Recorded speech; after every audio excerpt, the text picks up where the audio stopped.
Jadi kayak orang dagang tuh di depan gua rame banget, ayo, kira kan ya bahasanya bahasa Jawa gitu, jadi gua bingung apa nih, samar-samar, tapi gelap posisi, tapi rame ini kan, rame orang dagang. Aduh, tuh gemeteran tuh gue pegang korek api, gemeteran, akhirnya gua nyalain tuh korek api, dus aja, tuh tiba-tiba pas korek api nyala, dus langsung gua jatuh ke tenda.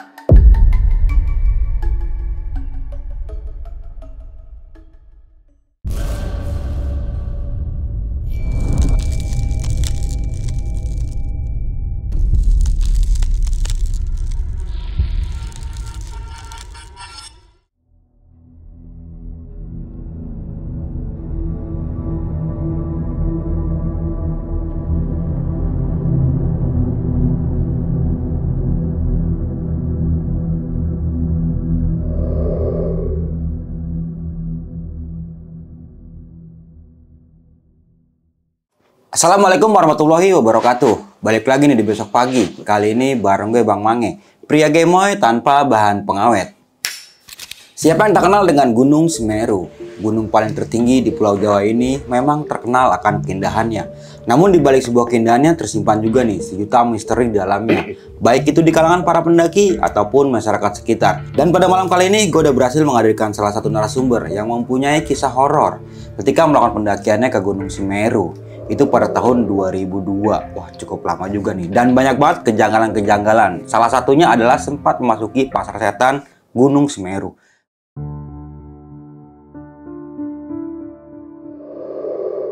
Mitos keberadaan pasar setan di gunung masih menjadi misteri sampai sekarang.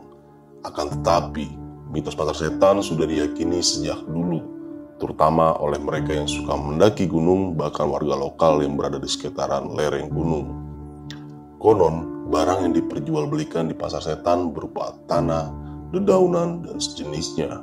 Namun, di mata manusia, barang-barang tersebut seperti barang jualan biasa yang ada di pasar. Di tahun 2002, ada berita yang menggemarkan di dunia pendakian, di mana ada seorang pendaki yang terjebak di pasar setan. Bahkan pendaki ini menjelaskan bahwa dirinya hampir tidak bisa kembali. Untuk lebih jelasnya, langsung aja nih gua sapa narasumber gua pada malam kali ini. Selamat malam, Ki Mamen. Selamat malam. Apa kabar nih, Ki? Sehat. Tangan gua didimin aja ini, aduh. Sorry, gua lihat. Sehat, Ki? Sehat. Alhamdulillah sehat. Sampai juga kemarin nih. Alhamdulillah. Nah, ngomongin Gunung Semeru, Ki. Ini pada tahun 2002 itu pada saat itu ya. Betul. Berapa orang pada saat itu, Ki? Ada berangkat berempat. Berempat dari Jakarta. Berempat dari Jakarta. Oke, sempat mengalami kejadian apa aja? Kan tadi sempat bilang sempat ngalamin masuk ke pasar setannya Gunung Semeru juga. Iya, betul. Itu kok bisa tahu, Ki, kalau itu tuh pasar setan gitu? Dari dia punya kayak fisik kayak kita beda. Manusianya beda. Manusia beda. Lebih diem aja. Lebih banyak diem. Diem, tapi rame. Nah, kalau boleh tahu, Ki, pada saat itu di posisi mana tuh? Itu pas di Ranukumbolo. Di Ranukumbolo. Oke, untuk lebih jelasnya nanti bakalan ceritain aja, Ki, ya, tentang pendakian Gunung Semeru. Siap. Ini banyak banget kejanggalan-kejanggalan juga. Namun sebelum kita masuk ke ceritanya, bagi teman-teman semua yang belum subscribe, silahkan di-subscribe terlebih dahulu, like, comment, and share. Jangan lupa nyalakan loncengnya agar teman-teman semua nggak ketinggalan video terbaru dari Besok Pagi. Jangan lupa juga di follow Instagram Besok Pagi, karena di situ banyak banget informasi mengenai seputar trip pendakian, sewa rental outdoor, atau bagi teman-teman yang pengen menjadi narasumber, bisa juga langsung DM aja ke Instagram Besok Pagi. Mau nggak mau, suka nggak suka, bahwa hal gaib itu ada di sekitar kita. Tanpa berlama-lama lagi, langsung aja kita masuk ke ceritanya.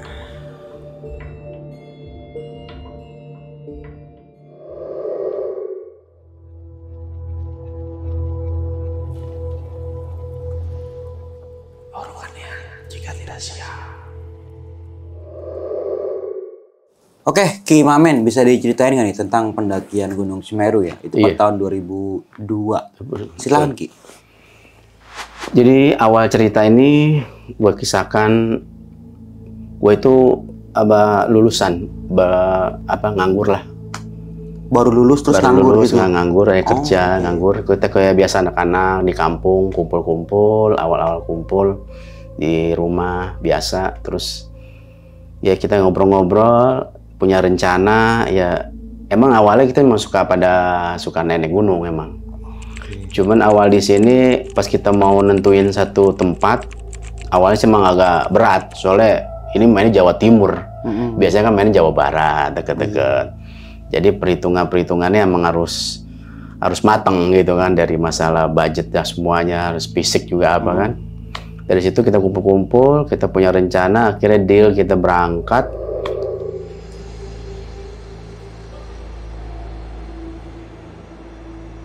Kita berangkat pagi-pagi tuh jam 7 kita berangkat stasiun Senen. Dalam perjalanan ini awalnya kita sih pengennya yang normal. Kita beli tiket, kita yang normal gitu. Pengennya kita awalnya. Tapi ngelihat di sini ada teman satu yang agak agak konyol lah, selonong buaya. Karena kita lulusan STM semua nih. Nah, awalnya udahlah kita resmi aja, beli aja tiket, nggak usah pakai yang macem-macem gitu. Tapi yang atau ini ya namanya anak-anak masih remaja, kita masih bandel-bandelnya. Ya udah yang 2 aja beli. Ya bang, nggak usah lah, lumayan kan duit katanya. Ntar resiko gimana nih? Ntar kalau ketangkep kayak apa, bagaimana resiko? Ntar gampang kita atur aja lah. Emang nih, jadi temen Ana ini nih, yang 2 emang kasarnya dia sekolah ini transportasinya dia naik kereta. Ana ibaratnya anak angker. Anak kereta ya. Dia paham berarti ya? Paham dah. Seluk-beluknya dia paham. Cara-cara kalau di kereta tuh bagaimana. Akhirnya saya sih ngasih masukan, udah beli aja tiket lah yang normal, jadi kita nyaman gitu. Bilang, ada bro, beliin aja 2, udah tenang aja dah, santai, bilang. Akhirnya kita beli 2 tuh tiket akhirnya, mau nggak mau. Jadi gua nih sama teman gue nih, gue beli tiket biasa normal. Jadi teman gue yang 2 ini, dia lompat dari pintu samping.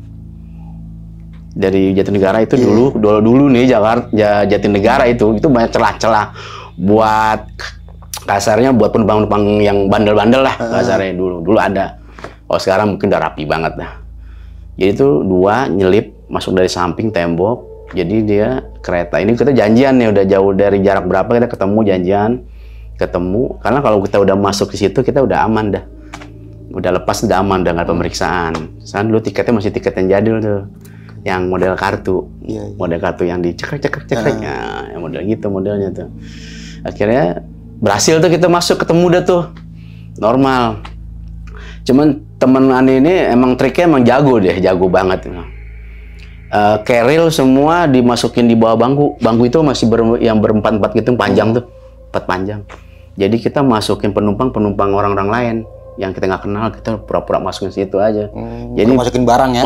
Jadi carrier kita bukan di tempat bangku kita nih, di bangku orang lain masukin nih. Jadi itu kita normal duduk berdua, gue nih duduk pertama berdua.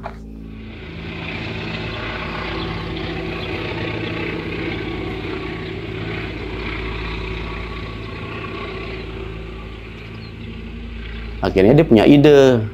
Nah, ini kan kalau setiap gerbong ini kan, kalau gerbong stasiun-stasiun besar tuh pasti pemeriksaan ketat.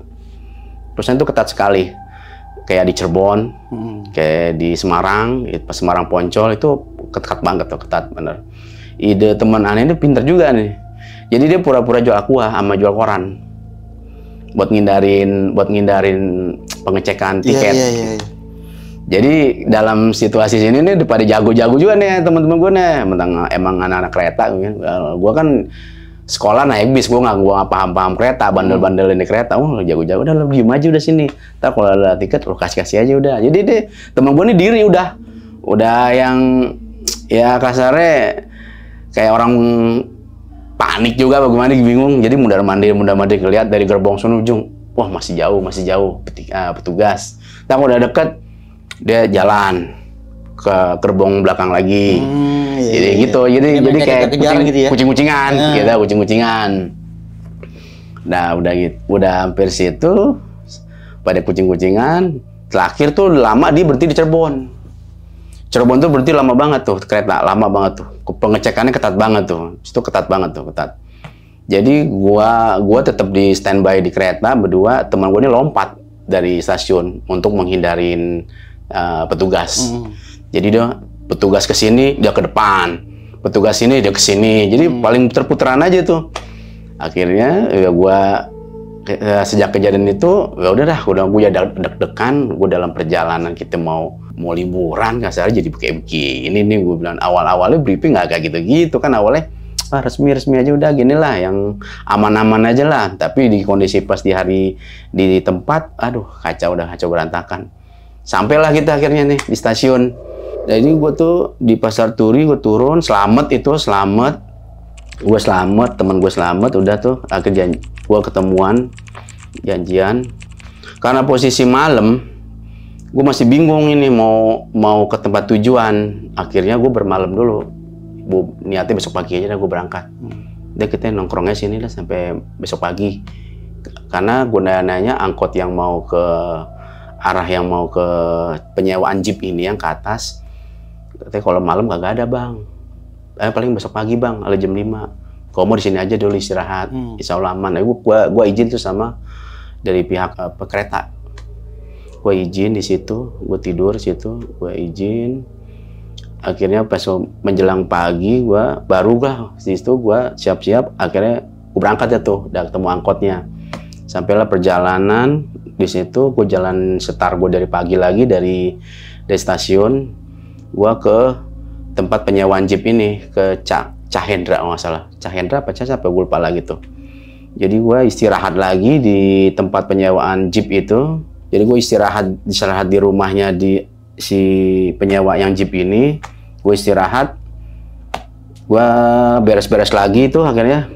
Bongkar-bongkar barang, kira-kira apa yang lagi ini. Nah untungnya nih, yang punya jeep ini nih, dia orangnya baik. Sampai bilang, ada yang barang-barangnya ada yang mau pinjem nggak? Kalau ada yang nggak dibawa katanya gitu. Oh lengkap pak, saya bilang ya udah lengkap.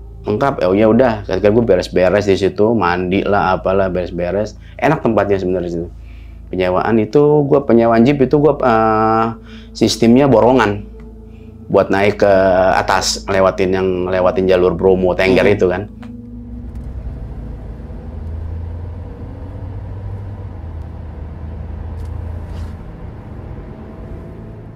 Kita naik ke atas sampai ke pos 1 di Ranupani. Kita sampai di situ di Ranupani, kita sampai kira-kira jam 9, jam 10 malam kita sampai di situ dianternya. Nah, di Ranupani ini semua udah turun, udah rapi-rapi, kita udah pisah sama tim yang ini. Jadi tim yang barengan dia langsung lapor diri, ngecek. Dia malam itu berangkat. Nah, tim gua ini niatnya mau berangkat juga. Niatnya udah mau siap, pengen bareng juga berangkat. Nah, disinilah posisi awal gua kena musibah. Di Ranupani ini gua sakit. Gua sakit perut. Gua itu buang-buang air terus. Jadi badan gua tuh menggigil, panas. Akhirnya kondisi gini, temen gue bingung, bro, bagaimana nih kira-kira? Mau gue jalan duluan apa bagaimana? Apa gue nunggu? Udahlah, kalau gini caranya, habisin waktu, lo nunggu di sini, lo jalan duluan aja deh. Udah tuh, akhirnya gue ditinggalin, gue dititipin sama petugas pos di Ranupani. Gue di situ dititipin dalam kondisi gue tuh udah lemes banget itu. Gue udah nggak bisa ngapa-ngapain dah, sakit, gue nggak bawa obat nggak apa. Akhirnya teman gue pamit sama gue, dia berangkat dah tuh. Jadi dia berangkat sekitar jam setengah dua malam. Gue ditinggalin itu setengah 2 malam. Pada berangkat nyusul yang tadi barengan di jeep itu, barengan ketemu. Dia bareng udah naik ke atas. Jadi gue tinggal di sini. Nah, disinilah gue yang gue nggak kira, emang mungkin halusinasi gue karena gue posisi gue sakit kali ya.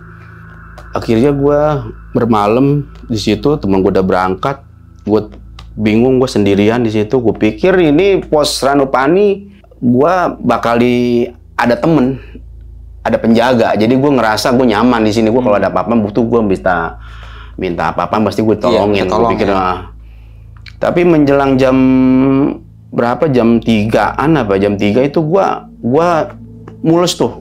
Tiba-tiba gua sakit parah itu gua. Sampai gua nggak tahan tuh, sakit parah, perut gua ngelilit gitu. Aduh, ulang. Posisi itu gua lagi kedinginan itu. Gua taruh di kamar sebelah. Gua pakai sleeping bag, gua saking nggak tahan itu, gua dingin, saking nahan dingin, gua nahan sakit perut gua. Gua keluar, jadi gua keluar kayak ini lompat-lompat pakai sleeping bag. Saking gue nahan dingin, gue pengen buka sleeping bag tuh udah merasa dinginnya ampun udah nggak kuat gue. Gue jalan tuh gue lompat-lompat gitu kayak ini, udah kayak pocong gitu ya. Itu saking nahan dinginnya gue buka, gue bingung, saking dinginnya gini. Gue ngelongok, gue teriak itu, Pak, saya bilang, kok nggak ada yang nyautin, tapi lampu nyala pos. Apalagi tidur apa ya? Wah, gimana ini, gue minta tolong. Gue ngerinya gue kagak kuat gitu. Gue kuat takutnya gue jatuh. Akhirnya gue berusaha tuh, gue sebelahnya, jadi sebelah kamar gue tuh sebelahnya ada kamar mandi. Posisi itu kamar mandi gelap banget lagi. Posisi kamar mandi gelap banget itu. Gue bingung, gelap. Gue pegang-pegangan, gue ngeraba-ngeraba. Ya mohon maaf dah kasarnya. Saking gue nahan perut gue nggak kuat. Akhirnya gue boker di sleeping bag, boy. Saking gue nggak kuat tuh, saking gue nggak kuat bener itu, gue nggak ketahanan gue. Udah gue apa namanya, gue keluarin situ aja dah. Gue keluarin situ udah, gue saking nggak tahan itu, gue saking nahan dingin. Mau jalan ke kamar mandi itu agak turun ke bawah, Gue bingung, waduh, udah gue nggak kuat dah. Gue keluarin semua. Karena posisi lampu gelap, cuma ada cahaya bulan doang kan, agak terang-terang begitu. Itu tuh gua refleks aja udah dah, gua tahan, gua paksain, gua buka, gua siram gitu aja udah dah. Gua cebok aja dah, gua nggak pikirin baunya apanya, udah pokok pikiran gua bertahan, gua harus kuat nih, gua bilang. Akhirnya gua udah ketiban sleeping bag gua basah, ditambah hawa dingin. Aduh, udah gue bingung, udah menggigil habis udah. Gue serba salah nih, nggak ada megang celana, apalagi baju. Akhirnya di situ pesan gue, tadi pos biasanya ada orang, kok gue teriak-teriak kagak ada keluar. Sampai gue tuh balik lagi, saking gue pengen minta tolong, jadi udah gue nggak tahan ya. Jadi gue keluar udah pada basah nih, saking basahnya celana. Aduh, gue bingung. Akhirnya gue copotin aja celana. Jadi gue pakai sempak doang keluar. Karena posisi sepi banget tuh, sepi banget, udah nggak ada orang. Gue pikir gue bodo amat dah. Gue ke sebelah ke kamar pos yang ada ini, lampu nyala. Gue bilang, Pak, tolong Pak. Saya bilang, kok nggak ada orang. Gue bingung, gimana? Gue ketok-ketok pintu, Pak. Gue bingung dah, gue bingung gimana nih. Kagak ada orang dah. Gue balik lagi dah tuh, gue ngeraba-ngeraba. Nah itu kan jadi posisi gue tidur, gue dikasih kayak kasur tuh. Ada spray untungnya tuh. Gue nggak tahu tuh, gue nggak lihat lagi spraynya apa kena ini gue. Jadi spray itu gue pakai aja udah. Gue buat pakein selimut gue begini, saking gua nahan dinginnya. Itu gua mau masuk jam, gua kedenger ada suara gitu, nggak tahu itu suara apa gitu. Pikiran gua udah pagi nih, mau jam 3:30, jam 4 nih. Terus gua rebahan tuh gua di kasur itu. Nah itu ada suara orang nih, jangan-jangan nih petugas nih. Alhamdulillah, nanti gua seneng nih, ada orang nih. Gua refleks tuh, gua bangun. Gue buka pintu, kagak ada orang. Aduh, gue awalnya tuh udah nggak pikirin ada hal-hal yang kayak gitu dah. Gue tidur, gue balik lagi, gue masuk, gue nahanin dingin aja, gue ngerengkok kayak gini nih pakai bahan selimut itu. Gue bilang, udah nggak tahan. Nah, sampailah udah menjelang pagi tuh, udah mau jam 5, baru tuh keluar tuh bapak-bapak itu.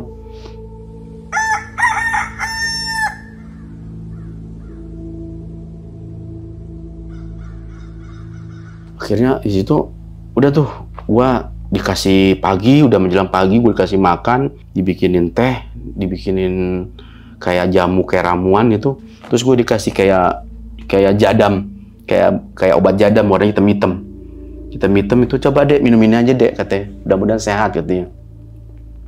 Itu gue dikasih makan pagi, tapi itu badan gue belum fit itu. Itu bapak itu nanya, Pak, itu dek, kok kamu kenapa tuh katanya, pada basah begitu katanya. Maaf Pak, saya ceritain tuh pas gua boker itu, mau gue ceritain. Aduh, kenapa nggak ngomong sih? Lah, saya semalam teriak-teriak Pak di sini, saya minta tolong. Saya minjem apaan kek? Saya bilang mau minjem selimut ke apa kek? Kok nggak ada orang? Saya ada di belakang. Saya bilang, mungkin saya nggak dengar katanya. Ya udah tuh, akhirnya udah minum obat, udah rapi. Duh, badan gue masih nggak enak itu, masih lemes banget. Pak, kalau ini saya izin misalnya mau naik, misalkan siang saya sehat bagaimana Pak? Saya bilang, jangan, ntar aja katanya. Kalau kamu udah bener-bener sehat, nanti baru saya izinin. Saya nggak mau ngambil resiko katanya. Biarin aja teman kamu naik di sana nggak apa-apa. Yang penting kamu pikirin kesehatan kamu dulu nomor satu katanya. Akhirnya gue tuh masih berasa nggak kuat, gue masih lemes, badan gue masih panas, perutku masih agak sakit-sakit. Akhirnya gue bermalam lagi, sehari lagi di situ. Gue bermalam, jadi gue 2 malam tuh dari pertama gue datang sampai kedua malam itu. Nah, malam kedua ini nih, gue baru ngerasain nih yang tadi kemarin, yang dari pertama gue ngerasain, malam kedua ini gue baru berasa banget yang gue hal-hal yang aneh ini baru berasa tuh di malam kedua itu gue. Jadi gue pikir pos ini bapak ini aktif sampai jam gue pikir sampai jam 12 sampai gue ngobrol. Biasa Pak kalau di pos nungguin pendaki kalau malam sampai jam berapa Pak? Ya nggak tentu katanya. Kalau memang nggak ada, mungkin ada teman saya gantian. Kalau teman saya nggak ada, mungkin saya kunci. Mungkin pendaki tahu kalau ini nggak ada, paling dia pada istirahat di sini nunggu petugas datang. Biasanya begitu. Oh gitu, iya Pak. Kita sama ngobrol menjelang habis itu mau Isya itu jam 8. Udah deh, kalau ini isya lagi katanya. Sampai gue dipinjemin celana sama dipinjemin selimut lagi tuh, sleeping bag gue taruh belakang aja tuh udah, gue nggak apa-apain, gue taruh belakang aja udah, gue nggak jemur, gue apa. Istirahat. Pak, nanti malam Bapak ada kan Pak? Saya bilang, kalau saya kenapa-napa butuh, saya minta tolong Pak. Iya ada katanya, dia bilang gitu. Saya ada kok, ntar teriak aja, ketok-ketok aja katanya. Kalau saya ketiduran, ntar saya bangun. Saya tahu adik masih di sini katanya. Ya udahlah, jam masuk malam itu jam 12-an lewat tuh perut gue melilit lagi tuh. Perut gue sakit lagi tuh, kambuh lagi. Aduh, gue nggak tahan itu, udah nggak tahan lagi tuh, sakit lagi, ya ampun. Akhirnya gue ke bawah turun, gue ke WC itu, gue boker. Itu boker gue udah kayak ini, kayak apa? Air. Aja. Jadi mungkin karena itu jadi stamina gue tuh itu hilang. Jadi gue lemes banget, gue nggak bisa ngapa-ngapain, lemes banget. Aduh, sampai gue diri aja gue susah banget, sampai gue merayap pegang tembok. Itu udah malam, udah kulihat, udah sepi lagi nih. Aduh, bapaknya udah tidur lah belum ya? Gue samperin lagi tuh, gue ketok-ketok lagi, Pak, kagak ada suara lagi. Waduh, masa jam segini pada tidur nih, udah mati gue begitu lagi. Aduh, udah gue bingung lagi, udah gue balik lagi ke kamar gue jadi gue tidur gue itu gue tidur gue tengkurap kayak gitu nungging buat nahanin sakit gue perut ini.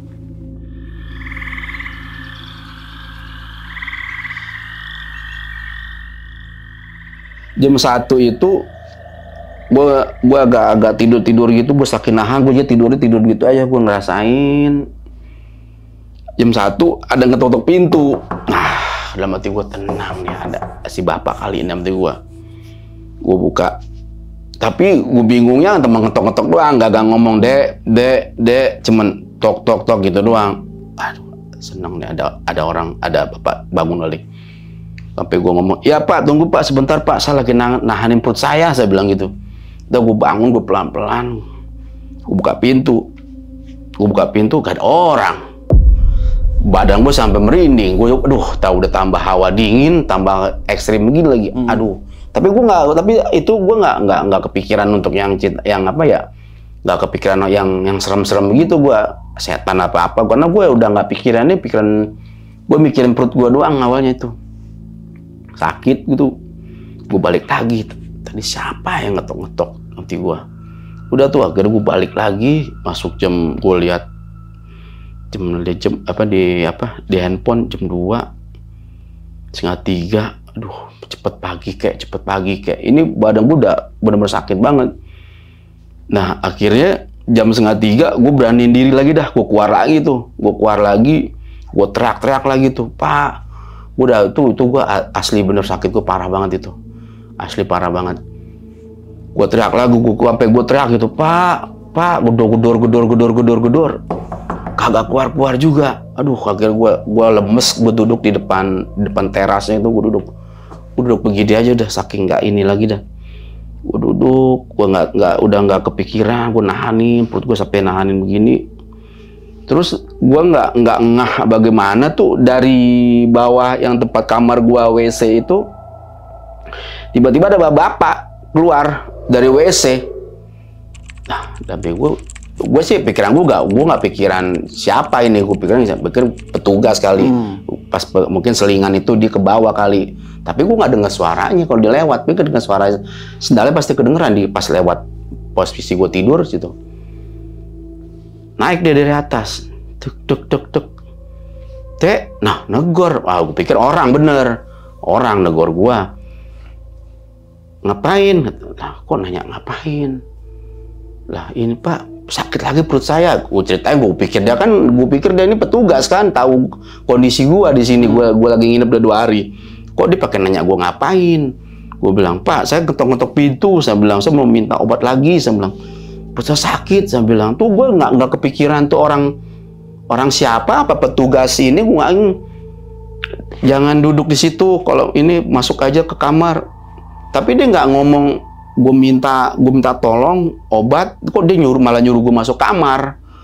Udah masuk ke kamar aja katanya. Udah masuk kamar katanya. Jangan malam, kalau ini istirahat aja.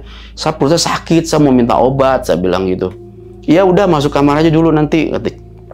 Dia ngomong gitu kan. Nah, dalam hati gue mungkin dia mau ngambilin obat. Ya udah gue tungguin. Akhirnya gue berpapasan, orangnya biasa orang biasa, bapak. Jewat, gue berpapasan, gue masuk kamar, dia masuk ke pos. Bener orang, gue pikir bener orang kan. Masuk, gue nungguin, gue pikir dia bakal keluar ngasih obat, gue tungguin itu sampai gue ketidur nungging gitu. Sampai gue kepulesan tuh pagi. Gue kepulesan itu nggak ngeh. Gue pulesan, gue jadi nggak kepikiran bapak ini mau ngasih obat. Akhirnya gue pagi gue ngendusin, udah rame, udah ada banyak orang. Wah udah siang ini, gue ngendusin tuh. Akhirnya gue keluar tuh, waduh perut gue udah agak enak nih, gue bilang. Gue keluar itu, ada penjaga di situ, lagi banyak pendaki juga lagi pada datang. Nah akhirnya lagi pada ngurus, gue duduk terus di situ. Ada bapak-bapak yang ke pagi itu yang ngasih gue obat. Dek, bagaimana? Udah enakan? Enak Pak, enakan nih Pak, saya mau naik lah. Pak, semalam saya mau minta obat, kenapa nggak dianterin Pak sama teman Bapak? Saya bilang gitu. Halo sob, sebelum lanjut ke video, gue mau kasih tahu nih bagi teman-teman semua yang mempunyai cerita horor, kalian bisa langsung aja kirim cerita kalian ke Instagram kita, yaitu dengan keyword besokpagi.edv atau ke email besokpagi.ch@gmail.com. Tunggu apa lagi? Langsung aja kirim cerita kalian segera. Siapa Dek? Nah, saya nggak tahu Pak. Bukan teman Bapak. Lah, semalam nggak ada orang Dek. Nah, gue jadi bingung tuh, bengong aja. Nggak ada orang. Nah, semalam gue ngomong sama siapa?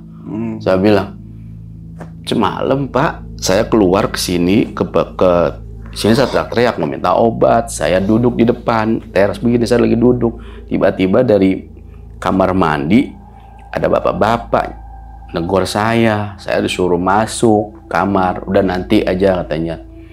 Nah, pikiran saya, bapak ini penjaga ini, Pak, penjaga pos. Saya nungguin, pikiran saya mau dikasih obat. Akhirnya saya di kamar, saya nahani sakit sampai saya ketiduran. Saking saya udah ngerasa saking nahanin perut saya, dingin. Saya pikiran bapak itu ntar kali datang mau ngasih obat. Sampai saya ketiduran pagi, kagak dateng. Semalam kagak ada yang jaga, Dek, katanya. Aduh, itu. Nah, semalam siapa, Pak? Lah, kamu siapa, katanya? Dah, nggak tahu. Bapaknya kayak mana modelnya? Ya kayak kayak siapa ya? Saya cari tuh yang kira-kira mirip bapak di situ. Nggak ada yang mirip. Ya pokoknya, Pak, pakai baju biasa, pakai celana biasa, Pak. Bilang. Siapa ya, katanya? Tapi dia si petugas ini nggak bikin gua jadi parno jadinya. Oh mungkin itu kali, gitu aja dia mungkin. Tapi gue pikiran gue udah jelek aja dia. Gue siapa tadi ngomong sama gue malam? Tapi gue sih perasaan gue tuh orang bener. Orang bener, gue nggak pikiran gue nggak mikirin gitu-gituan. Pikiran perut aja udah. Ya udah, akhirnya si bapak itu ngejelasin begini. Ya udah, Dek. Udah jangan dinin. Nggak usah dipikirin lagi udah. Kan pikirin kesehatan kamu ya dulu. Bagaimana? Udah agak enak nih, Pak. Saya mau minta izin hari ini naik, boleh nggak, Pak? Saya bilang. Kamu benar sanggup? Katanya. Sanggup, Pak. Saya bilang. Mudah-mudahan saya sanggup, Pak. Saya udah jauh-jauh dari Jakarta, pengen naik ke puncak ke Semeru, Pak. Saya bilang. Ya udah, coba saya tanya dulu sama teman saya bilang.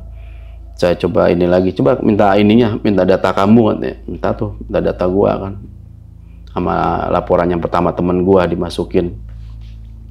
Nggak lama itu ada pendakian tiga orang mau naik juga hari itu juga.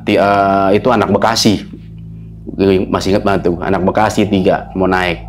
Ketemulah sama gua ngobrol, dia nanya, abang udah turun, katanya. Belum, Bang, saya sakit, saya belum naik, teman saya udah naik duluan. Abang mau naik, Bang? Iya. Boleh ikut nggak, Bang? Saya bilang gitu.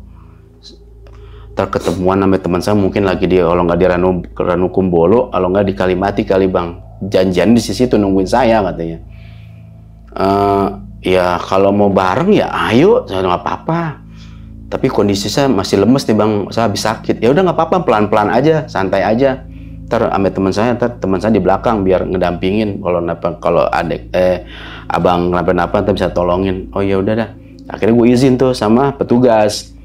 3 orang bekas ini laporan, udah selesai, gue akhirnya diizinin agak berangkat, naik juga di 7 perjalanan tuh, gue naik ke atas.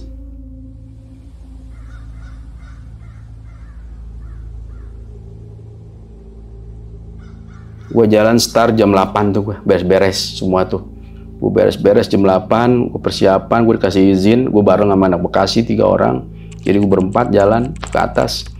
Gue dalam perjalanan itu dari awal sampai ke pos 1, ke pos 2 itu gue banyak istirahat karena kondisi gue gue pikir gue lemes banget kok ya, kok begini banget sih, gue sakit. Gue bilang, kata anak Bekasi ini, Bang, kalau emang nggak ini capek istirahat aja, Bang, nggak apa-apa, nyantai aja, Bang, nggak apa-apa, katanya. Wah, jadi nggak enak nih, Bang, jadi perjalanan terganggu. Gue bilang, santai aja, nggak apa-apa, kita sama-sama udah tuh. Jadi gue setiap ada tempat istirahat pos, gue berhenti, gue istirahat, gue rebahan, dikasih sama dia, dikasih makan, kasih minum. Udah gue jalan dari pos 1, pos 2, udah tuh gue normal, nggak ada apa-apa. Gue ya turun agak alhamdulillahnya tuh jalur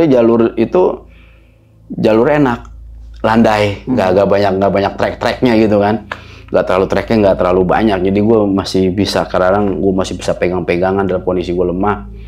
Alhamdulillah tuh gue sampai situ. Pas sampai mau naik ke atas itu, dari atas gue udah seneng tuh, jadi bikin gue semangat. Gue dari atas itu gue ngelihat hamparan ini, wah ini yang namanya Ranukumbolo, Danau indah banget. Di situ gue semangat, di situ gue refleks, gue teriak, gue manggil temen gue. Gue pikir tuh teman gue yang udah pada ngecamp.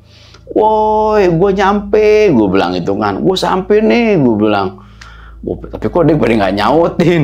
Jangan-jangan bukan kali. Udah gue seneng, gue semangat tuh, gue lari tuh. Wah, Bang, santai aja, Bang, katanya, kata anak Bekasi. Seneng tuh gua, semangat tuh, hilang tuh mulai rasa lemes gua, semangat tuh. Nah, sampai di situ di Ranukumbolo gua ngeliat, wah indahnya Mas, cakep banget, danau berbentuknya, wah indah banget, bener indah banget. Di situ gua cerita sama Bekasi, Bang tunggu bentar Bang, gua mau ngecek teman gua di sini nggak ngecampnya di mana nih kalau. Akhirnya udah nggak apa-apa Bang, nyantai aja, gue mau kayak gue istirahat dulu di sini semalaman nih katanya. Nggak apa-apa Bang, cari-cari aja kali teman-teman di sini. Gue cari-cari, gue lihat-lihat, wah kagak ada ngecamp di mana nih? Oh jangan-jangan di atas kali, gue pikir. Aduh, wah ke atas lagi apa enggak ya? Apa enggak enak sama anak ini, anak Bekasi. Bang, kalau kita ngecamp ke atas bagaimana Bang? Anterin saya ke sana. Ya Bang, maaf ya katanya. Kita anak-anak mau di sini dulu nih ya, malam pertama nih, pengen nikmatin ininya katanya. Itu posisi di Ranukumbolo tuh lagi posisi camp cuman berapa tenda, 2 tenda. Ada 2 tenda posisi tuh, 2 tenda yang itu. Gue pikir tenda itu tenda teman gua. Gue pikir rame kali, gue pikir dari awal tuh pikir pasti rame nih kali ini atas nih. Gue tambah semangat kan. Kita cuma 2 tenda doang di Ranukumbolo.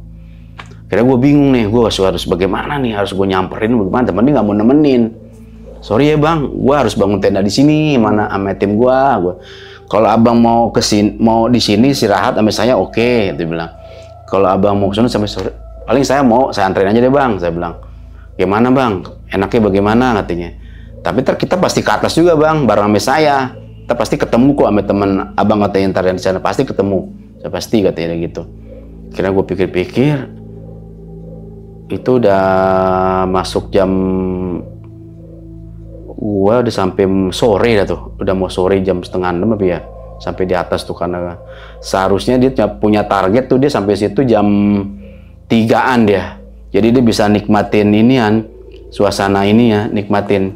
Cuma gua udah hampir mau 5:30 ya, udah hampir 5:30, udah agak-agak gelap, udah mau maghrib. Aduh gimana ya? Ya udah Bang, oke dah. Gak apa-apa gue numpang di sini, gue bilang. Semalaman ini, ntar besok pagi kita ke sana ya, anterin gue ya, ketemu teman-teman. Ya nggak apa-apa, sini aja, tenda gue juga lumayan gede. Gitu. Nah, gue pikir kan tuh tenda sama anak Bekasi ini sama gue nih jadi 3 tenda dong. Wah rame suasana dong, rame enak nih gue pikir. Nah malam itu tahu-taunya tenda ini 2 cabut. Oh turun. Dia turun. Tinggal tenda gua sendirian. Ya udah di situ akhirnya udah gua numpang dah situ kasih tidur. Pamit itu yang 2 tenda pamit mau turun. Akhirnya gua pikir, wah bro, tenda sendirian doang kita nih. Enak Bang kayak gini suasana katanya. Lebih seru katanya. Udah tuh di situ gua numpang, gua ikutin dia tuh makan, masak semua. Bakar api unggun kecil lah, unggun kecil. Sebenarnya kan situ di Ranukumbolo itu dilarang bakar api unggun sebenarnya di situ, larangan. Itu gue nikmatin malam. Nah malam itu akhirnya gue dapet jatah, gue tidur agak jadi dia bertiga nih, gue agak susah juga gue tidur dapet. Jadi gue ngambil posisi, jadi gue tidur di bawah kakinya dia. Karena tenda gue agak lumayan sih, agak lumayan lebar gitu. Jadi mau tidur ke sini gue nggak enak. Akhirnya, Bang tidurnya sampai sini aja Bang, sama gue sampingan. Gue bilang, udah Bang sini aja lah. Ada lagi pula gue juga nggak terlalu ngantuk. Nggak apa-apa Abang mau tidur aja katanya. Akhirnya gue nikmatin tuh.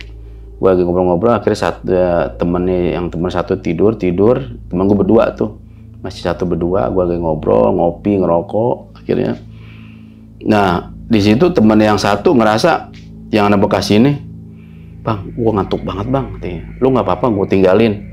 Tapi kita kalau lo mau tidur, lo tutupin aja ini, setting semua ini. Kalau yang barang-barang itu masukin aja ke dalam Bang. Jadi kan tenda begitu kan, ada ininya. Terasnya masukin aja Bang, Bang, kalau emang nganter. Nggak apa-apa Bang, anda tinggalin nih, anda tidur. Mungkin jadi nggak enak kali ya. Ya nggak apa-apa Bang. Nggak apa-apa, santai aja, santai, gue bilang. Nggak apa-apa ya, gue tinggal tidur ya. Gue tinggal tidur sama dia tuh, jam sekira jam 12:30 dah tuh. Kayak udah capek juga dia tuh. Nemenin gua kali, perjalanan gua tuh lambat. pikiran gue. Jadi dia harus ke jalannya harus sampai jam sekian nemenin, karena dia nggak enak kali nemenin gue. Akhirnya juga dia bagaimana, akhirnya dia pada tidur tuh. Gue tidur sendirian tuh gue ngerokok, suasana sepi amat Ranu Kumbolo. Tapi suasana bener-bener apa ya, sejuk, wah enak banget lah bener. Ngeliat pemandangan ke depan. Jadi posisi tenda itu pemandangannya langsung ke danau ini, Ranu Kumbolo. Pemandangannya indah banget itu. Bener indah. Di situ karena posisi gua antara masih belum terlalu fit banget kan. Jadi gua pengen tidur. Gua bangun lagi. Gua pengen rebahan gini, gua bangun lagi. Jadi kayak repan aja gitu gua, kayak tidur ayam. Waduh, bagaimana nih? Ada ngerokok aja dah gua, bengong-bengong gua liat pemandangan ke depan. Gue tidur kayak tidur ayam sampai rokok gue tuh jatuh ke inian. Untungnya nggak kena ke tenda, untungnya alhamdulillah nggak kena ke tenda. Jatuh, gue kaget, gue bangun, gue ambil, gue rokok lagi. Sekitar jam 1:30 gue denger dari arah yang dari sana tuh, dari arah yang mau ke Ranu Kumbolo, ada suara kruk kruk kruk kruk kruk. Wah, ada pendaki kali ini. Tapi kok nggak ada senter. Tapi ada suara dalam hati gue gitu kan. Ya udahlah, gue diem aja, santai aja, gue ngerokok aja. Ini teman-teman yang di dalam pada ngorok semua dalam hati gue. Udah biarin aja lah. Gue kelengak, ngongok, ngeliat kanan kiri. Itu ada pendaki juga kan, masih suaranya kok kedengeran banget gitu kan. Kruk. Di situ gue udah ngantuk banget sebenarnya, pengen tidur juga. Tapi gue bingung karena tidur begini, gue jadi bingung nih pengen tidur. Aduh, gue belonjoran begini dah. Gue masuk tuh, gue belonjoran. Baru enak tidur, gue ngedusin lagi, gue bangun. Aduh, nggak bisa tidur nih, gue bilang gini nih. Di situ gue ngerasa kok ada rame-rame dalam hati gue nih.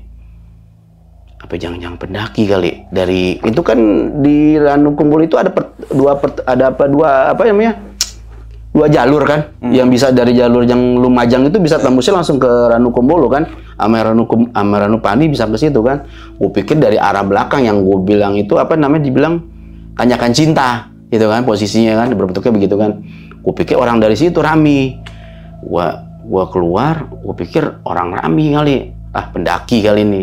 Gue seneng dong ada pendaki, tapi kok nggak ada senter, temen suara doang, bruk rame. Udah dah, gue diem aja dah tuh. Kebanyakan diem, bengong. Gue mau bangunin, kayak capek banget ini. Akhirnya gue keluar ya tuh, gue keluar lagi, keluar tenda. Gue nengok ke tenda ke sini. Kok dia punya tempat sekelilingan tenda gue itu wangi, bau wangi gitu kok. Bau apa ini kok? Bau gini, apa ada apaan ya? Apa minyak wangi apa gitu. Gua ngeliatin ya kan, kok gelap banget tuh, gue pakai senter. Wangi apaan sama hati gue. Aku masuk, gue balik lagi ke tenda. Gue nongkrong lagi di depan gitu aneh, depan kayak terasnya gitu. Gue bengong ngeduduk. Ada suara orang pada ngobrol. Jangan-jangan ya yang dari Kalimati kali pada turun. Dalam hati gua gitu nih. Ada pendakian kali yang dari pada turun mau pulang kali. Aku diemin aja dulu dah. Gue diemin. Gua ngelongo. Lah kagak ada orang. Tapi kok ada suara dalam hati gua. Siapa? Dalam hati gua siapa ya? Udahlah, aku diem aja dulu. Kok tambah suara, tambah rame. Jadi dia kayak orang ngobrol, kayak orang ya zaman dulu bahasa Jawa gitu. Kayak orang lagi kayak nawarin produk, kayak nawarin ayo iki mbak, iki mangewu gitu. Lah aku bahasa Jawa tapi kayak orang dagang, gue bilang. Gue ngelongok lagi, tapi kok suasananya sepi, tapi kok rame banget. Gue niatnya, aduh apa gue bangunin ya? Bagaimana ya? Gue gak enak juga gue bangunin. Daripada tidurnya pada pulas banget. Itu posisi gue sendirian udah gue bingung banget tuh. Mana ya? Aduh gue jadi kayak orang ketakutan kan. Gue masuk lagi di dalam tenda. Gue dengerin aja di dalam tenda. Siapa ya? Kok rame ya? Ini siapa? Kok baunya Kok baunya dalam bau itu dari wangi. Baunya kok lama-lama bau kayak bau kagak enak baunya. Dari wangi nggak enak. Apa nih gue lama tiba. Gue saking ketakutan gue ngelongok begini. Lah, kok suara kenceng banget, tambah kenceng. Jadi itu suara jadi deket sampai ke tenda tadi, jadi jauh arahnya ke sana kan arah ke sana kan arah yang mau ke Kalimati tuh, arah yang mau ke mau naik ke puncak kan tuh. Iya. Jadi dari situ tuh awalnya kan jauh. Kok deket, tambah deket. Gue jadi wah gemeteran tuh. Tambah jadi merinding, gue bilang. Apaan ya? Kok suaranya rame banget orang dagang gitu. Apaan? Aduh, gue bingung dah tuh. Gimana nih? Bangunin nggak? Gue pengen nanti mau bangunin 3, biar maksudnya gue juga nggak terlalu panik begini nih. Gue bingung dah tuh, lama tuh gue bengong. Aduh, gimana nih? Coba. Sama gue baca. Coba ya doa aja gue bilang. Nggak, gue jalan itu. Jalan sampai lah di tenda, ini kan nggak jauh dari tenda, gue pasti berani lah, pikiran gue tenda nggak terlalu jauh dari tenda. Nah pas gue dekat jauh dari tenda, cek perasaan gue tuh gue masuk jalan kayak glus gitu, kayak tangan digituin kayak ke agar-agar, glus gitu kan, glus, kluk gitu. Nah gue nggak rasain lah, gue pikir gue masih ada tenda kan, masih ada orang, masih temen anak Bekasi tidur, gue tenang, gue berani aja udah. Gue temen jalan begitu doang, pikiran tenda, set gitu doang. Geluk. Lah gue awalnya begini. Nah di situ tuh apa nggak tahu kenapa kok kopi gue tambah nyaring banget, kayak orang tuh jadi kayak orang dagang tuh di depan gua rame banget, ayo kira kan bahasanya bahasa Jawa gitu, jadi gua bingung apa nih, samar-samar tapi gelap posisi, tapi rame orang dagang. Lah gua sampai gua baca doa nggak bisa, gua bingung, kaki nggak bisa ngelangkah, padahal nih dalam hati gua tadi pikiran gua tenda sebelah gua. Aduh, gimana nih? Gue jadi bingung sendiri. Lah, kok nih gue jadi kayak orang di dalam nih? Perasaan gue tuh kayak di dalam ruangan gitu, kayak di dalam ruangan. Ih, ada apaan nih? Kok suara rame-rame begini? Ayo. Mbak, ayo. Kok bahasa-bahasa orang-orang? Aduh, gue deg-degan, duk. Aduh, gue pengen nyebut. Kagak bisa tuh gue. Aduh, gimana nih? Aduh, gue teriak, gue pengen teriak deh. Gue niatnya mau teriakin ini tenda biar pada bangun. Gue bang, gue kencang tuh, gue teriak tuh, bang lah, gue nggak bangun. Aduh, gue jadi orang bingung. Aduh, gue susah, gue nggak bisa mundur ya. Aduh, gue bagaimana nih? Gue bingung, tambah rame, jadi kayak ada orang lewat, lewatin gue nih, kayak ada orang mundar mandir ke sini. Aduh, apaan ya? Wah, tambah merinding gue. Aduh, gue bingung, gue diam nyetak gitu. Aduh, nih di mana nih gue nih? Aduh, bingung tuh. Gue bengong. Aduh, gue nggak bisa ngomong istighfar ya. Aduh, gimana nih? Udah ketakutan tuh gue tuh, asli bener ketakutan tuh. Tambah pengang gitu, suara tambah wah rame banget sih kalau kita di tengah-tengah pasar. Ayo ini wah rame banget gitu. Gue berasa kayak ada orang terus mundar mandir bluk kayak berasa terus ini apaan ya? Waduh, gue bingung tuh. Akhirnya gue baru sadar nih apaan ya. Gue ngeraba tangan gue masih hidup apa enggak ini, nambah gue gitu kan. Gue masih hidup nggak sih lama gini? Apa gue lagi mimpi apa gimana ini? Gue pegang semua badan gue pegang lah, tangan gue sampai gue pegang ke bawah gini, ke tanah. Wah, tanah nih. Wah, gue masih hidup ya? Dalam hati gue pikiran gue apa gue mati ini? Kok begini, gue di mana nih? Pegang-pegang tanah. Wah, masih hidup gue nih, gue bilang. Duh, gue pegang-pegang, nggak tahu. Gue pegang-pegang, gue masukin ke tangan gue tuh kayak ini, kayak megang korek api. Gue pegang-pegang, set, gue pegang korek api. Gue gemeteran tuh, gemeteran. Duh, gue di mana nih? Aduh, gue pengen nyebutnya nggak bisa tuh. Gue di mana nih? Aduh, tuh gemeteran tuh gue pegang korek api. Gemeteran. Akhirnya gue nyalain tuh korek api. Dus saja. Tuh tiba-tiba pas korek api nyala, dus langsung gue jatuh ke tenda. Brak.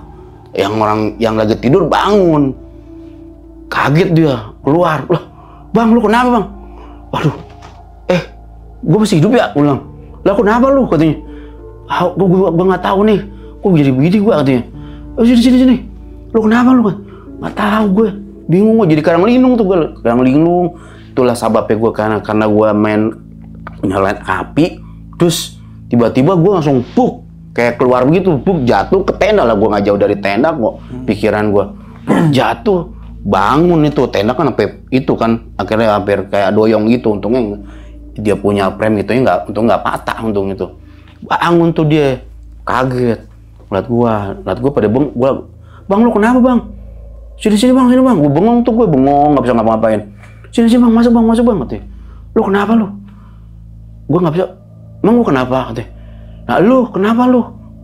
Ayo, gue pegang gini, gue dipok-pok. Bang sadar bang katanya. Gue bengong tuh. Gue masih hidup ya? Gue masih hidup ke sini. Bang, suruh istighfar tuh. Gue nggak bisa tuh. Bang, istighfar bang. Gak bisa. Tepok-tepok tuh gue. Temennya yang ngatu bangun tuh akhirnya. Cari apaan? Gue masih denger suaranya dia tuh. Minyak katanya. Gue kasih minyak media. Tangan gue digini-giniin pakai minyak tuh. Muka gue kasih minyak digini-giniin. Hidung gue. Bang, istighfar bang. Wah, baru tuh pas gue ngerasain bau-bau ini pedes, panas, baru sadar, bang, istighfar katanya. Duduk tuh gue dalam, baru tuh gue sadar, gue bengong, baru gue bisa nyebut tuh. Astagfirullahaladzim. Bang, udah bang, nyantai. Bro, bikin air, masak air katanya. Masak air itu gue, dimasukin air media. Ini boleh, minum. Udah tuh, baru sadar tuh gue, duduk, bengong tuh.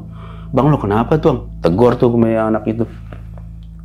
Kagak, tadi ceritanya begini, gue ceritain.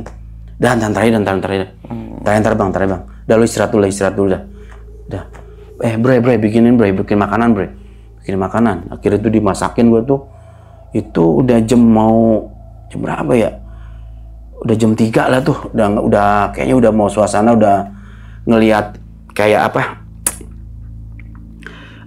Kayak mega merah itu kan kalau apa tuh kayak pengen mau subuh kan tuh kelihatan tuh kayak kelihatan mau pagi gitu kan. Udah bang, lu istirahat bang katanya. Udah ceritain pagi ceritain. Udah lo makan. Baru dibikinin minum tuh media. Wah tuh orang baik banget tuh orang Bekasi tuh nolongin gue tuh. Di situ tuh gue nggak nyangka tuh. Gue baru tuh pagi gue udah tidur tuh, udah kesiuman, udah enakan. Akhirnya gue diambilin air tuh ke danau, gue cuci muka lah ini. Baru gue sadar. Baru tuh gue di situ dinanya, lu kenapa bang semalam katanya. Gue pikir lu tidur. Makanya gue bilang gue kaki gue kok nggak ada. Katanya lu mau tidur di kaki. Jadi dia pengen tidur sini, gue tidur di sini. Kok gue pikir lah, wah bangnya nggak ada. Pikiran ini mungkin badannya lagi muter ke sono kali. Ya semalam lu nggak tidur bang? Kagak, gue nggak usah tidur. Gue bilang, gue bingung, gue bengang-bengong aja, gue ngerokok. Itu samping tenda semalam gue denger gini orang ini gue bilang ada orang dagang katanya. Serius lu bang? Ya itu makanya gue bingung, gue bilang. Waduh, untung bang lo. Udah bang, udah bang, yang penting lo selamat bang, yang penting lo selamat katanya. Untung selamat. Itu apaan ya? Gue bilang. Aku juga nggak ngerti bang gitu-gituan, gue bilang. Yang 3 orang ini juga nggak paham gitu-gituan. Udahlah, akhirnya gue gue makan pada masak, udah tuh rapi-rapi, bongkar lagi tenda. Nah kan rencana gue kan ini emang gue mau ketemu teman gue kan semua di atas, mau ke K5, mau ke puncak pikiran gue. Gue jalan, udah tuh rapi-rapi, beres-beres, udah tinggalin, tuh posisi sepi banget itu, temen tenda satu doang udah, nggak ada tenda lagi udah gue jalan itu rame-rame berempat. Nah akhirnya gue naik ke atas,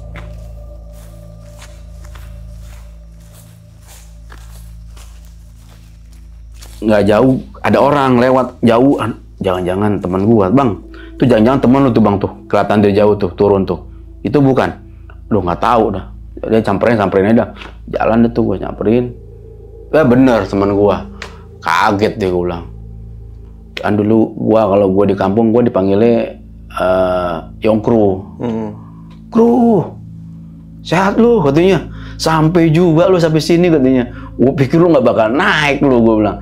Ah setan, gue bilang, lu gue jauh-jauh ngikut Jakarta, masa gue nggak bisa sampai ke puncak. Itu kan gue kalau gue naik gunung tuh gue pasti walaupun bagaimana gue sampai puncak. Nggak ada sejarahnya gue nggak sampai puncak.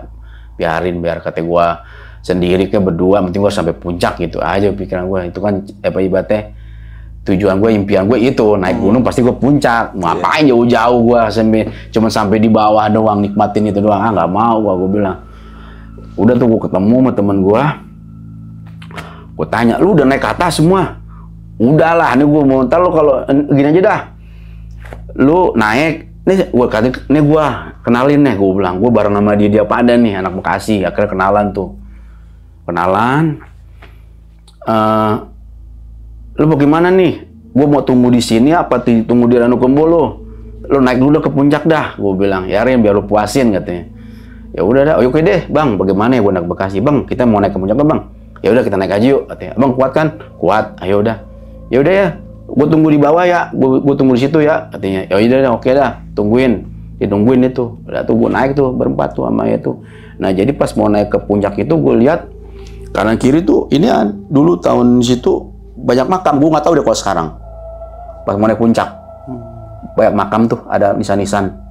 Tahun gua tahun sekitar 2000 itu banyak makan kanan kiri. Katanya sih menurut versinya tuh banyak yang pendaki dikuburin di situ. Kalau in memoriam gitu kali ya? In memoriam. Bukan memoriam. Bukan. Jadi kita pas mau naik ke puncak itu, kita nggak jauh itu pas mau Kalimati itu terus itu ada makam, banyak makam. Katanya makam pendaki yang meninggal yang di atas. Nggak tahu deh kalau tahun ini kalau tahun-tahun ini ya masih ada nggak tuh makam tuh. Waktu itu gue lihat makam ada nisannya banyak kanan kiri, nisan kayu. Versinya sih katanya pendaki yang meninggal langsung dikuburin di situ sama petugas. Mungkin kalau yang pendaki sekarang ya mungkin ntar kasih ini aja lah penjelasan.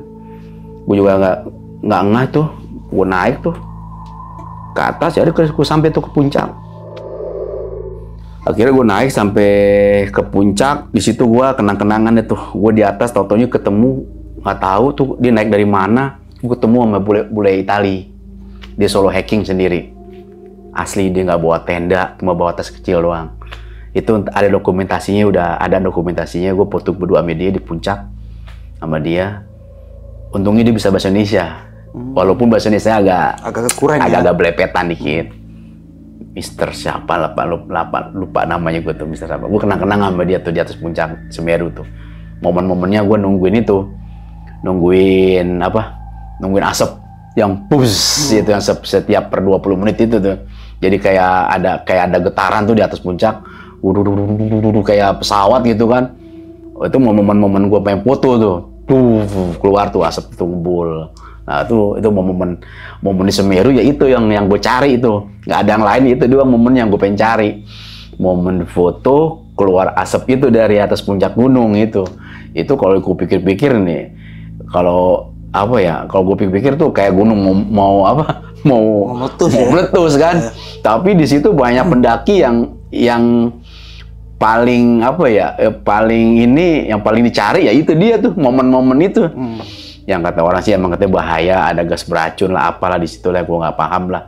Tapi di situ kenang-kenangan gue tuh dapat ya kenalan sama orang Italia itu tuh, yang gue stop banget tuh dia cerita cuman bawa tas kecil doang, bawa ransom, nggak bawa tenda, nggak bawa apa, cuman bawa botol air kecil doang. Gue salut emang sama orang-orang kayak gitu tuh. Gak tahu tuh dia naik dari jalur mana tuh, gua juga nggak ketemu tuh media tuh.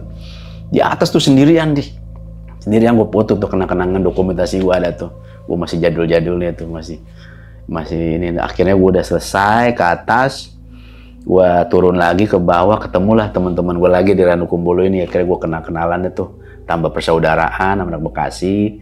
Akhirnya di situ temen gue ini fix udah hari itu pengen turun karena dia udah lama juga, karena menurut dia kalau nungguin lo lagi lama Yon. Gue bilang kita kan ngejar waktu, gue bilang yang penting target kita sampai semua, lo sampai puncak, gue sampai puncak, lo ada dokumentasi, gue ada dokumentasi, udah gitu aja deal ya katanya. Ya udah, akhirnya gue ngomong anak Bekasi, bang, abang mau lanjut di sini apa mau bareng turun? Saya bilang.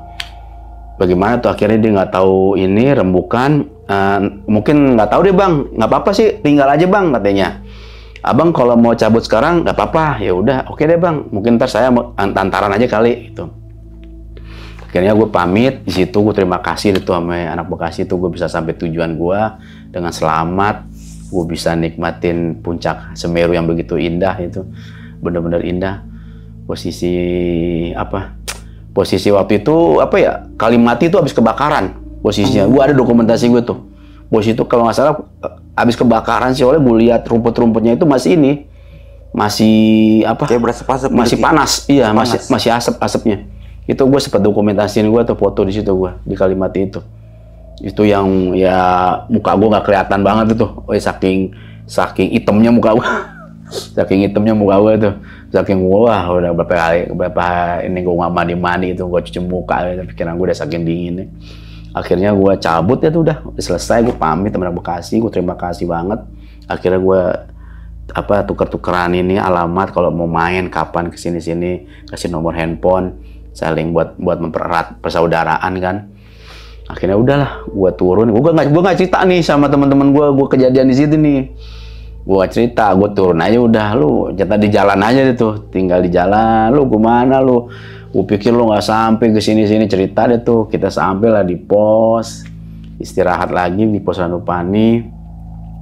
Di situ gue beres-beres lagi, wah di situ udah gue puas-puasin dah tuh, gue mandi, gue bersih-bersih lagi, ini lagi. Nah itu hampir kelupaan itu gue, yang gue bilang gue nggak kebawa, sampai bapak itu sampai negor gue bilang. Yang kemarin gue sakit, dek itu yang di kamar mandi sleeping bag siapa katanya. Oh iya, gue baru inget, gue bilang diberakin ya. Iya, gue lupa gue bawa, gue nggak kepikiran. Wah, yang mana pak? Itu yang warnanya coklat. Iya, oh punya saya pak. Oh, punya kamu katanya. Iya, mohon maaf katanya, itu ininya apa, bau katanya, tolong dicuci aja katanya. Dan mati gue, iyalah gue bisa boker di situ. Gue gak ngomong lagi, gue bilang untung kagak dibuang tuh sleeping bag. Iya pak, maaf saya ini carapin pak. Udah tuh gue beres-beres, gue bersih-bersihin semua. Gue situ gue nongkrong lagi situ sama pos, gue terima kasih udah diniin. Akhirnya situ gue ya basa-basi sebenarnya sih gitu, basa-basi gue cerita gitu. Pak, saya mau tanya pak, katanya. Kenapa dek? Katanya. Iya, saya kan yang sakit pak, yang kemarin itu gini, teman-teman saya nih udah pada ini selamat sampai turun, saya juga ada selamat pak, alhamdulillah. Saya sampai puncak, teman saya sampai puncak. Yang tuh yang tadi malam, yang kemarin saya barengan anak Bekasi masih di atas pak, masih di Ranukumbolo, tapi dia nggak tahu kapan turunnya, kali entar-entaran katanya dibilang.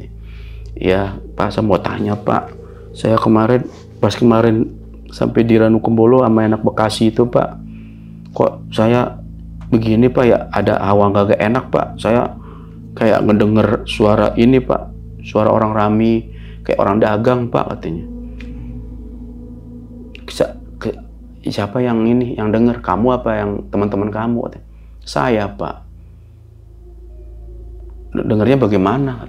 Ya begitulah pak, rami pak, kayak orang dagang. Teman saya nggak ngerti bahasanya pak, bahasa Jawa begitu pak, saya nggak ngerti. Udah posisinya samping tenda pak, awalnya jauh, kok lama-lama deket tenda, deket banget pak, deket tenda. Makanya saya berani keluar, karena ada temen tidur, makanya saya berani di situ.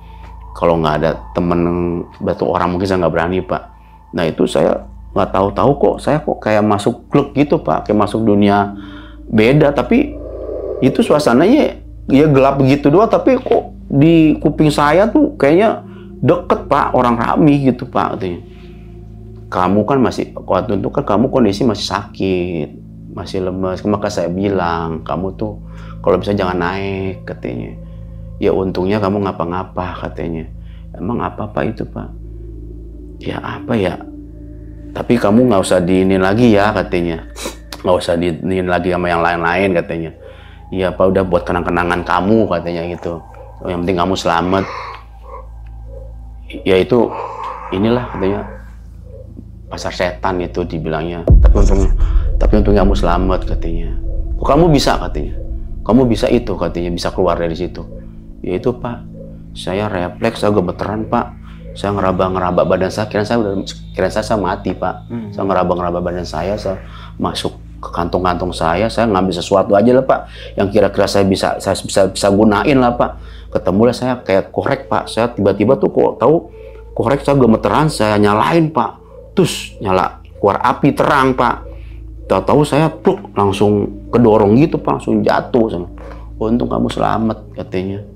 Kamu kalau udah masuk ke situ nggak bisa keluar biasanya. Karena kenapa kamu bisa begitu? Karena kamu kondisi lemah, kamu habis sakit. Maka saya udah bilang kamu di bawah, kamu kalau begini nggak usah naik, bahaya. Saya nggak mau tanggung jawab kalau ada apa-apaan. Tapi kamu maksain diri katanya. Kamu bilang kamu sehat, kamu kuat. Makanya saya ya udah saya izinin. Kalau saya pribadi, banyakan kalau orang sakit di sini, ya lebih baik jangan. Takutnya hal-hal yang ini terjadi. Kita sebagai petugas, kita di sini kan mau kasarnya menyelamatkan, menjaga, jangan hal-hal yang kayak itu terjadi. Tapi untungnya kamu ada selamat katanya. Makanya saya wanti-wanti waktu kamu sakit, saya nggak izinin naik, biarin, penting kamu di sini, penting kamu selamat. Karena kamu izin, kamu kekeh mau minta naik, ya udah saya izinin. Sebenarnya saya tuh ragu-ragu ke situ karena kondisi kamu lemah katanya. Jadi kalau orang yang lemah habis sakit itu gampang deh katanya. Oh gitu Pak. Ya alhamdulillah Pak, saya selamat Pak katanya. Ya udahlah, itu buat kenang-kenangan kamu aja katanya. Itu apa Pak? Itu pasar setan Pak. Iya itu pasar setan. Tapi orang kebanyakan kalau yang nemuin gitu orang-orang yang dalam kondisi lemah, bayangkan bisa nemuin. Itu juga nggak setiap saat orang bakal bisa. Mungkin kamu lagi keberuntungan aja karena kondisi kamu lemah, kamu bisa ngedenger kayak begitu, kamu masuk, ya kamu alhamdulillah kamu selamat keluar, untungnya. Itu dari orang pihak basecamp ada gitu. Iya. Tapi ketiga teman selamat semuanya berarti. Selamat semua. Termasuk orang Bekasi juga. Selamat itu. Oke, Niki, keren banget sih cerita Gunung Semeru ya, tahun 2002. Iya. Lawas banget. Kan sempat terhalang karena sakit ya. Akhirnya teman bertiga jalan duluan tuh pada Betul. saat itu ya. Akhirnya ketemu juga tapi tuh ya. Pas arah turun berarti pas turun. Kimamen mau naik dia baru turun Dia tuh. turun. Di situ. Sempet nanya nggak sama pihak basecamp tentang bapak-bapak yang sempat ditemuin di malam kedua itu di basecamp itu? Itu dia udah apa ya kasarnya, dianggap ya udahlah katanya gitu aja. Udah gitu aja. Nggak ada pertanyaan lagi. Nggak ada pertanyaan lagi. Tapi dalam hati gue sih masih kepikiran tuh siapa ya orang ya. Tapi manusia bentuknya. Manusia. Tapi menurut versinya petugas ini waktu yang pas gue tidur malam itu emang nggak ada penjaga. Oh berarti pada pulang mungkin penjaganya itu. Pada pulang, ntar pada balik lagi gitu kali kasarnya. Gue nggak tahu dah sistem jaganya gimana. Pokoknya menurut versi dia waktu itu emang nggak jaga. Makanya gue berani karena itu berbentuk orang. Iya. Kalau di jalannya ngambang mungkin gue udah langsung ngepet duluan. Udah shock gue pasti, udah plek, udah jatuh kali gue. Oke, tentang kejadian yang menurut gue gokil sih ini di Danau Randu Kumbolo nih. Sempat bilang itu pasar setan gitu menurut orang basecamp. Menurut penjaga. Tapi sempat ngelihat nggak kayak apa sih ruang lingkupnya itu kayak pasar kah atau banyak orang kah? Jadi bagaimana ya? Kayak mata kita diikat pakai sarung tangan lah gitu ya. Kayak ditutup. Tapi gitu ya? posisi kita ditaruhnya di pasar. keramaian pasar. Jadi kita tuh walaupun mata kita ketutup, tapi kuping masih bisa wah, mendengar tuh. itu kita ngerasain kita bener-bener lagi di pasar gitu masih. Posisinya karena kayak modelnya gitu aja lah. Mata kita kayak ditutup pakai kain, cuman kita dibawa, ditaruh di tengah-tengah pasar. Itu hawanya kan kita bisa ngerasain pergerakan gitu Iya, kan, pergerakan kayak orang yang jalan, begini terus begini, dialog orang dagang lagi gitu ya? Iya, jadi kita punya pikiran ini orang lagi begini, orang begini, orang lagi begini. Pokoknya tuh hal itu orang mundar-mandir, nawar ini. Ya kayak begitu aja. Karena posisi itu gelap banget. Berarti nggak sempat ngelihat kayak gimana bentuknya atau manusia atau makhluk-makhluknya ya? Gua nggak lihat tuh. Atau makhluk-makhluknya tuh kayak gimana gitu? Cuman tuh gua ngeliatnya, gua masuk satu dimensi. Dan itu berbeda hawanya Ki? Wah, udah hawanya. Pokoknya gua bilang gua nggak bisa ngapa-ngapain udah. Gue bingung itu mau kemana yang bakal makanya gue bilang gue masih hidup nggak sih apa gue mati nih begini nih. Gue kok sampai ya caranya gue pengen ngucap aja gue susah, mau pengen istighfarnya gue susah kok. Bingung gue pakai apa? Gue hidup apa enggak sih ini sebenarnya? Lah itu dia itu yang tadi gue bilang cerita tadi itu. Tapi bagusnya ini sempat ngerokok kantong dan untung. Nah itu dia. Ya karena itu gue ngeraba, gue ini hidup apa gue udah mati. Iya, kerasa gitu ya. Gue pegang-pegang begini, gue ngerasa badan gue masih hidup nih, gue ngerasain bahan apa? Kepegang tangan nih. Pegang tangan gue pegang kaki gue sampai gue pegang-pegang ke bawah. Gue kan sampai saking gelap kan gue pegang-pegang ngeraba-ngeraba nih. Ini masih ada tanah, kaki gue masih nyentuh tanah. Di situ gue ngerasa gue masih hidup, berarti gue masih hidup. Bener kata bapak itu. Untungnya kamu selamat. Biasanya kalau yang masuk nggak ada yang bisa keluar lagi. Udah nggak bisa keluar lagi. Begitu kata bapak. Untungnya kamu selamat. Kenapa kamu bisa masuk? Karena kamu kondisinya lemah, kamu habis sakit. Ya? Jadi begitu katanya. Makanya saya wanti-wanti, kamu jangan naik. Udah istirahat aja sini. Takutnya itu doang yang ditakutin. Dan alhamdulillahnya bisa pulang ke rumah dengan selamat. Alhamdulillah. Akhirnya gue balik. Rombongan dan orang Bekasi juga tuh selamat juga ya? Iya. Itu tapi sempat masih ada kontek-kontekan sama orang Bekasi tuh Ki? Waktu itu masih gua, tapi udah berapa tahun kesini gua udah putus, udah nggak. Gua udah pada ganti gonta-ganti nomor kan. Iya. Udah pada gonta-ganti nomor ini. Awal-awalnya masih kontek-kontekan, masih ngajak-ngajakin kemana.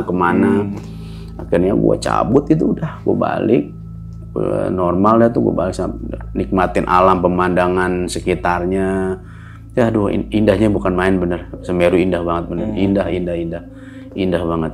Sampai ngelewatin ke Bromo, ngeliatin Bromo, naik itu kan, naik jeep lagi itu kan, ngeliatin pemandangan, sungguh indah banget Bromo, bener. Oke, Ki Mamen, thank you banget ya Ki udah datang dan mau berbagi sebuah pengalaman pendakian ini keren banget sini. Yeah. Dan di sini gue cuma bisa berbagi sebuah rencana mungkin ya, jadi tetap diambil sisi positifnya dalam cerita pada malam kali ini. Dan gue juga pribadi bukan ingin menakuti teman-teman semua karena gara-gara ini jadi dia bisa naik gunung apa gimana. Nah, bener. Kita bukan nakut-nakutin Ki ya. Bener. Ini cuma, dan kebetulan Ki Mamen ini mendapatkan sebuah cerita yang menarik gitu Ki. Bener. Oke Ki, sebelum mengakhiri video kali ini mungkin Ki Mamen punya pesan-pesan apa nih Ki buat teman-teman semua Ki? Iya pesan gue sih satu, nggak usah ego sih kalau naik gunung. Kalau emang kayak gue kondisi gue begini, emang kalau emang nggak kuat, emang jadi paksain lah. Takutnya berakibat fatal, akhirnya nyusahin temen, nyusahin petugas, nyusahin keluarga di rumah. Itu doang sih paling pesan-pesan gue itu juga. Ya tetap gunung indah, nggak ada yang namanya. Ya kasarnya kalau yang masalah kayak cerita gue tadi itu, ya itu hanya sebagian ya bonus-bonus pendakian aja lah. Benar. Jangan diambil posisi negatifnya ya. Ambil yang positifnya aja kita. Nikmatin alam, ya kita bisa ya melepas jenuh gitu lah. Indahnya gunung gitu aja udah. Oke, mungkin itu aja dari gue Bang Mange dan juga Ki Mamen. Kurang lebihnya mohon maaf. Sampai jumpa di video-video selanjutnya. Wassalamualaikum warahmatullahi wabarakatuh. Waalaikumsalam.